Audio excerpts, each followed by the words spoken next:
Kallu is the story of a poor young boy who is sent by his mother to stay with a well-to-do family in the hope that Kallu, with the help of this family, will be able to make something of himself and improve his position in life.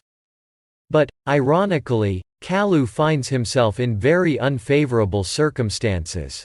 He is made to work like a servant, exploited. He worked for only 2 rupees a month, ill-treated by this family, especially Mumani.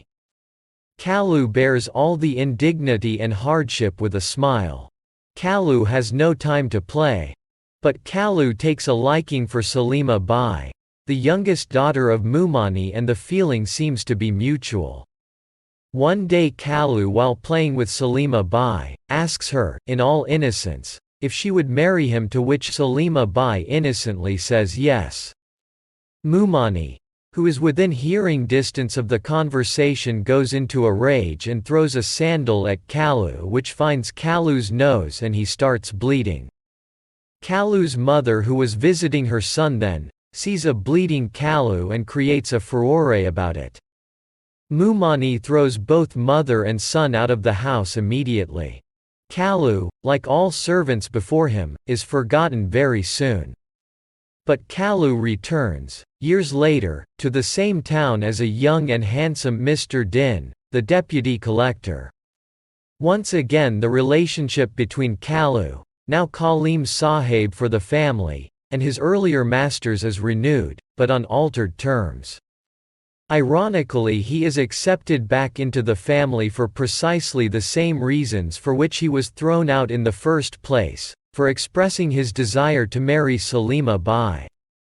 The story illustrates the rigid class hierarchies that govern social intercourse in an Indian society.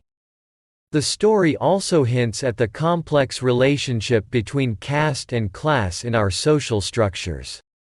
Kallu, despite his lowly social position, is able to improve his position in society, perhaps due to the fact that he is a Qureshi, a higher caste among Muslims. When Mumani learns of Kallu's appointment as the deputy collector, she reacts with incredulity. But she is immediately reminded by the narrator's mother, Amma, that after all Kallu was a Qureshi, which was a good caste. Though the Muslims do not have a caste system, the actual ground reality was a little different. Omprakash Valmiki in his Juthan points out that Tagas, the Muslim equivalent of the Tyagis, did behave in certain ways like caste Hindus. The story, as you must have noticed, has 2 parts. The first part of the story details the early life of Kallu in the narrator's house. Kallu is kept busy the entire day running errands for the household. The poor boy ends up doing the work of an adult. The irony of the situation is that Kallu is sent by his mother to the family with the fond hope that Kallu will be able to improve his position in life. But Kallu ends up as a servant of the household.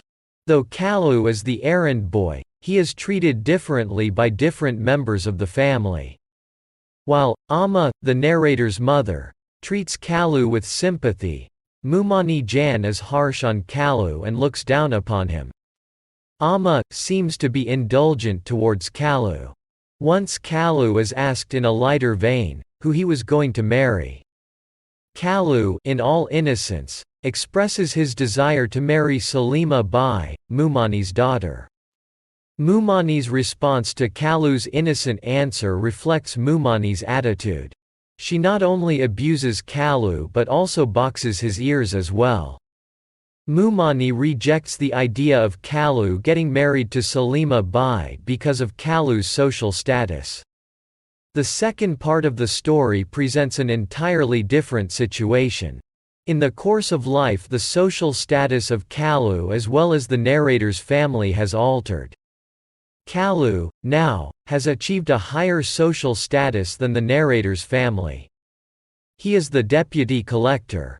On the other hand, the narrator's family has witnessed a declining social and economic position. In this altered scenario, the family's response to Kallu's new social status is also fractured. While Amma is happy with Kallu's rising fortune, Mumani Jan is indignant. Mumani is unable to accept the new Kallu, who has retained his love for Salima Bai. When Amma reminds Mumani Jan of the ill treatment she had meted out to Kallu, she is even more indignant. But this indignation is also mixed with guilt and anxiety as well. But Mumani is unable to accept the altered situation because it entails an admission of her guilt. However, Kallu makes it easy for Mumani Jan by restoring the former hierarchy. He pleads with Mumani Jan for Salima Bai hand in marriage and addresses her as Dulhan Bai, the way he used to address her when he worked in their house. Once the former hierarchy is restored, at least in a symbolic way, Kallu is accepted by Mumani Jan and she is addressed as Amma Bai by Kallu. Thus, in a symbolic shift, Mumani Jan is turned from the master, Dulhan Bai, to mother, Amma Bai. The end.